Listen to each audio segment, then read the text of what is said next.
અમદાવાદમાં ક્ષત્રિય સમાજ દ્વારા રૂપાલાનો અનોખો વિરોધ કરાયો છે। વિવાદિત નિવેદન બદલ ક્ષત્રિય સમાજ બોયકોટના બેનરો લગાવી વિરોધ કરશે। સામાજિક સંસ્થાઓ અને પરિવાર ઘરમાં રહી મહાઆરતી કે મીણબત્તી પ્રજ્વલિત કરી દેખાવો કરશે। રાજપૂત સંસ્થાઓની સંકલન સમિતિ દ્વારા વડીલો, યુવાઓ અને માતા બહેનોને આહવાન કરાયું છે।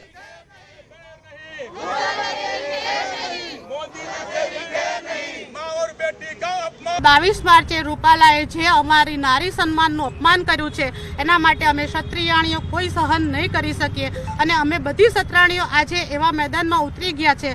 પણ જો રૂપાલાને ટિકિટ રદ કરવામાં નહીં આવે તો અમારાથી જે કંઈ બનશે ને બધું અમે કરી ચૂકશું, પણ રૂપાલાની ટિકિટ રદ થવી બહુ જરૂરી છે અમારા માટે। વડોદરાથી સમાચાર। રાજસ્થાન ક્ષત્રિય સમાજનું સંમેલન યોજાયું, જેમાં ક્ષત્રિય આગેવાન અને બાડમેર લોકસભાના ઉમેદવાર રવિન્દ્રસિંહ ભાટી ઉપસ્થિત રહ્યા હતા। રૂપાલાએ કરેલા નિવેદનને રવિન્દ્રસિંહ ભાટીએ દુર્ભાગ્યપૂર્ણ ગણાવ્યું। નિવેદનને વખોડતા તેમણે કહ્યું કે રૂપાલાને ટિપ્પણીનો જવાબ મતદારો આપશે, તો બીજી તરફ અપક્ષ ઉમેદવાર ભાટીએ મોદી સરકારના વખાણ પણ કર્યા।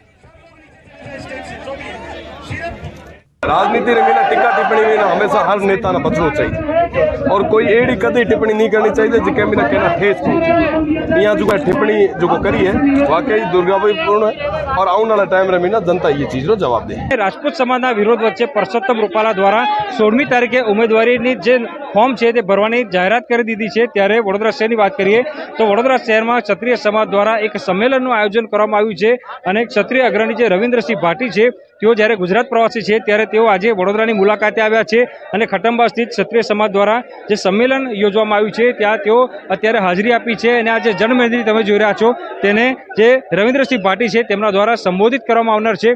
उल्लेखनीय बाबत है कि आ कार्यक्रम जे छे ते अगाऊ मकरपुरा स्थित योजવાનો હતો ત્યારે જે પોલીસ છે તેમના દ્વારા મકરપુરા સ્થિત જે કાર્યક્રમ છે તેની પરવાનગી આપવામાં આવી અને ખટંબા સ્થિત જ્યારે આ કાર્યક્રમ યોજાયો છે ત્યારે જે રાજકીય વિષય પર એટલે કે પરસોત્તમ રૂપાલાના વિષય પર કોઈપણ પ્રકારની ચર્ચા ન કરવાની શરત સાથે આ જે કાર્યક્રમ જે છે તેને મંજૂરી આપવામાં આવી છે અને ક્ષત્રિય સમાજના અગ્રણીઓ પોતે કહી રહ્યા છે કે અત્યારે આ વિષય પર કોઈપણ પ્રકારની ચર્ચા જે છે કરવામાં નહીં આવે, પરંતુ આગામી સમયમાં ચોક્કસથી પરસોત્તમ રૂપાલા વિરુદ્ધ જે રણનીતિ છે તે ઘડવામાં આવનાર છે।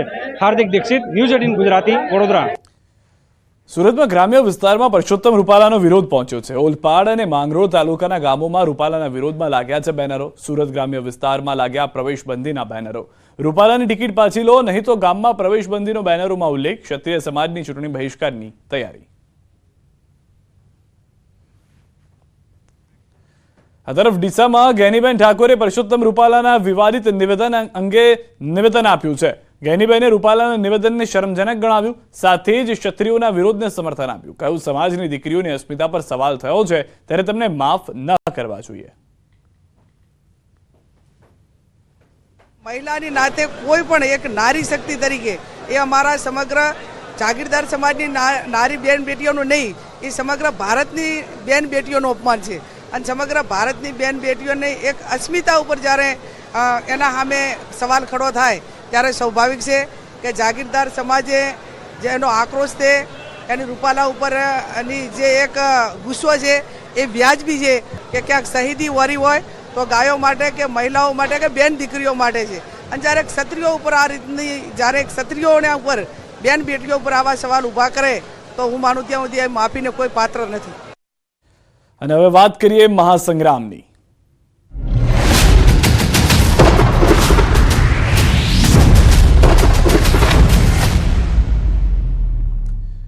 બોટાદમાં આમ આદમી પાર્ટીને ચૂંટણી પહેલા મોટો ઝટકો લાગ્યો છે। આપના શહેર પ્રમુખ, મહામંત્રી, સંગઠન મંત્રી સહિતના આગેવાનો અને કાર્યકરોએ પક્ષ પલટો કરી કેસરીઓ ધારણ કરી લીધો છે। ભાજપના કાર્યાલય પર જિલ્લા પ્રમુખના હાથે આપના નેતાઓએ ભાજપનો ખેસ પહેર્યો। કાળુભાઈ રાઠોડ, ઓઢભાઈ ધાંધલ, ઉમેદસિંહ ગોહિલ, પૂરીબેન સાકરિયા સહિતના આગેવાનો અન્ય કાર્યકરો સાથે વિધિવત રીતે ભાજપમાં જોડાયા। સાથે જ કોઈ પણ પ્રકારની લાલચ કે વાયદા વગર પીએમ મોદીની વિકાસ યાત્રામાં જોડાવા ભાજપમાં સંમેલન થયા હોવાની વાત કરી। કોઈ લાભ લાલચ કે આની અંદર કોઈ પણ કમિટમેન્ટ નથી, ખાલી આ વિકાસ હોય અને અમે પણ કામ કરશું અને બોટાદની જનતાના કામ કરશું એ ભાવના સાથે આજે હું ભારતીય જનતા પાર્ટી મેં જોઈન કરી છે। જે આપના ઉમેદવારનો જે આ વિસ્તારને જે કડવો અનુભવ થયો છે, કાર્યકર્તાઓને કડવો અનુભવ થયો છે, તે જોઈ અને આજે આપના કાર્યકર્તાઓ ભારતીય જનતા પાર્ટીની અંદર પૂરા વિશ્વાસથી જોડાઈ રહ્યા। તો વડોદરા ભાજપમાં ફરી વિવાદ. લોકસભાના નવા ઉમેદવાર હેમાંગ જોશી જાહેર થયા બાદ પણ પક્ષમાં વિવાદ યથાવત છે. પૂર્વ એમએલએ જીતેન્દ્ર સુખડિયાએ બળાપો કાઢ્યો. શહેર ભાજપની સ્થિતિ બદલાઈ, કોઈ પૂછનારું નથી. બેનર્સ લગાવનારા પાર્ટીનું સંચાલન કરે એ ગંભીર બાબત. જૂથવાદ નહીં, ભાજપમાં કોઈ જૂથવાદ નથી. વ્યક્તિ મહત્વાકાંક્ષા સંતોષવા રાજકીય ચાલ રમે છે. ઉમેદવારના કાર્યક્રમની પણ અમને જાણ કરાતી નથી. બેનર્સ દ્વારા પ્રોપેગેન્ડા કરનારા પાર્ટીના હામને નુકસાન પહોંચાડ્યું. આ પ્રવૃત્તિ બંધ થવી જોઈએ. કમ્યુનિકેશનની ગેપ છે. મેં અમારા મોવડીઓને અમારા પ્રભારીને પણ આ માટે વિનંતી કરી છે કે તમે આમાં ખાસ રસ લો અને બધા કાર્યકર્તાઓનું માન સચવાય, બધા સિનિયરોનું માન સચવાય તે રીતે વ્યવસ્થા તંત્ર ગોઠવી આપે. ભાજપનું કંઈ જૂથ જેવું હું નથી માનતો. હું તો એકદમ અંદર ખોઈ ગયેલો માણસ છું, આખે ઓતપ્રોત થયેલો માણસ છું. દરેક ઇન્ડિવિજ્યુઅલને પોતાની રીતની સ્ટાઇલથી પોતાના ઇન્ટરેસ્ટથી કામ કરવાની ટેવ પડી છે, જે કેટલાક છે એમને, અને એને કારણે તમે એને જૂથવાદનું નામ આપો પણ જૂથ નથી. કોઈ સામૂહિક જૂથ બનીને એક સામે ટકરાતા હોય એવું કશું આ તે સદનસીબ છે વડોદરાનું કે એવા જૂથ નથી. તેમાં એની હાઉ તંત્ર દ્વારા યોગ્ય સમયે યથાર્થ સ્વરૂપમાં માહિતી પહોંચતી નથી એ અમારો લેખન છે. પણ કાર્યકર્તાઓના દિલ જે તૂટે છે એમાં જે નિરાશા વ્યાપે છે એ લાંબે ગાળાને નુકસાન કરતા નહીં. પાર્ટીને કોઈ વ્યક્તિગત પોતાની માન્યતાઓથી કે પોતાના દબાણથી પાર્ટીને બાદમાં લેવાની આ કોશિશ છે અને આ વસ્તુ ચલાવી લેવાની. તો રાજસ્થાનના પૂર્વ મુખ્યમંત્રી અશોક ગેહલોત ગુજરાતની મુલાકાતે છે ત્યારે તેમણે બનાસકાંઠાના ડીસાની મુલાકાત લીધી. માલગઢ ગામમાં અશોક ગેહલોતે સભા યોજી, જેમાં કોંગ્રેસ આગેવાન ગેનીબેન ઠાકોર સહિત મોટી સંખ્યામાં કોંગ્રેસના આગેવાનો અને કાર્યકરો ઉપસ્થિત રહ્યા. કોંગ્રેસ કાર્યકરોએ અશોક ગેહલોતનું ઉષ્માભેર સ્વાગત કર્યું તો ગેહલોત પણ બધા જ કાર્યકરોને મળ્યા. સાથે જ કોંગ્રેસ ઉમેદવાર ગેનીબેન સાથે ચર્ચા પણ કરી. રાજનીતિ અને સામેના ઉમેદવારો એમના સગાવાલા અને એમની ચૂંટણીનું કેમ્પેન કરવાવાળા વિવિધ ડિપાર્ટમેન્ટના અધિકારીઓને બોલાવીને ફરજિયાતપણે ફાળાની ઉઘરાણી કરી રહ્યા છે. અને એક બાજુ અમને સામેથી 500, 1000, 50 રૂપિયા આપી રહ્યા છે. એટલે એક બાજુ દબાવની રાજનીતિ છે અને એક બાજુ ડેમોક્રેસી લોકશાહીના ભાગરૂપની રાજનીતિ છે. તો ભ્રામક પ્રચાર કરતા કોંગ્રેસ નેતા જ ફસાઈ ગયા. બનાસકાંઠામાં ગુલાબસિંહ રાજપૂતનો વિડીયો વાયરલ થયો. જાહેર મંચ પર પશુપાલકે કોંગ્રેસ નેતાની પોલ ખોલી. તાજેતરમાં એક સભામાં કોંગ્રેસના પૂર્વ ધારાસભ્ય ગુલાબસિંહ રાજપૂતે બનાસ ડેરીના નફા અને દૂધ ભાવ વધારાનો નફો પશુપાલકોને મળ્યો નથી તેવો પ્રચાર કર્યો.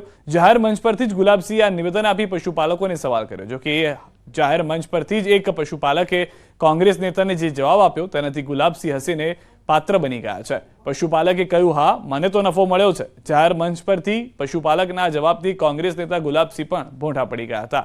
ચૂંટણીની મોસમમાં હાલમાં ગુલાબસિંહનો આ વિડીયો ભારે ચર્ચાનું કેન્દ્ર બન્યો. બનાસ ડેરીના નફામાં પશુપાલકોને મળેલા હિસ્સા અંગે કોંગ્રેસના ખોટા પ્રચારમાં કોંગ્રેસના નેતા ખુદ જ ફસાઈ ગયા હતા. ઠાકરસિંહભાઈ કોઈને દૂધનો વધારો આવ્યો તો કો પાછો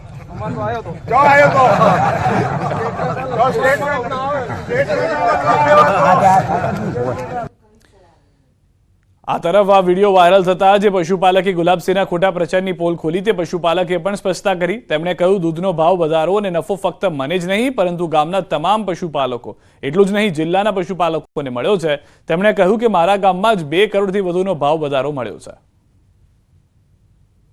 ગામમાં દૂધ મંડળી દ્વારા 2,31,78,328 જેટલો પશુપાલકોને દૂધ વધારો આપેલ છે. એટલે જે દૂધ ભરાયું છે, દૂધના પૈસા આવ્યા છે અલગ, પરંતુ 30% જેટલો દૂધ વધારો મારા ગામમાં બનાસ ડેરી દ્વારા ચૂકવેલ છે. પેલો બનાસ ડેરી પત્ર લખે કે તમારે આટલો દૂધ વધારો આવશે અને ત્યારબાદ ઓનલાઈન ગ્રાહકના ખાતામાં દૂધ વધારો આવે. તો આ મુદ્દે બનાસ ડેરી ચેરમેન શંકરભાઈ ચૌધરીએ પણ પશુપાલક બહેનોને પૂછ્યું કે ભાવ વધારો મળ્યો કે નહીં. તો પશુપાલક બહેનોએ પણ હાથ ઊંચા કરી ભાવ વધારા મળ્યાની ખુશી વ્યક્ત કરી. આ વધારો જે આપ્યો તમને બધાને, પશુપાલક માતાઓ બહેનોને, તમારા ખાતામાં જમા થયો હોય તો હાથ ઊંચો કરીને કહો બધા.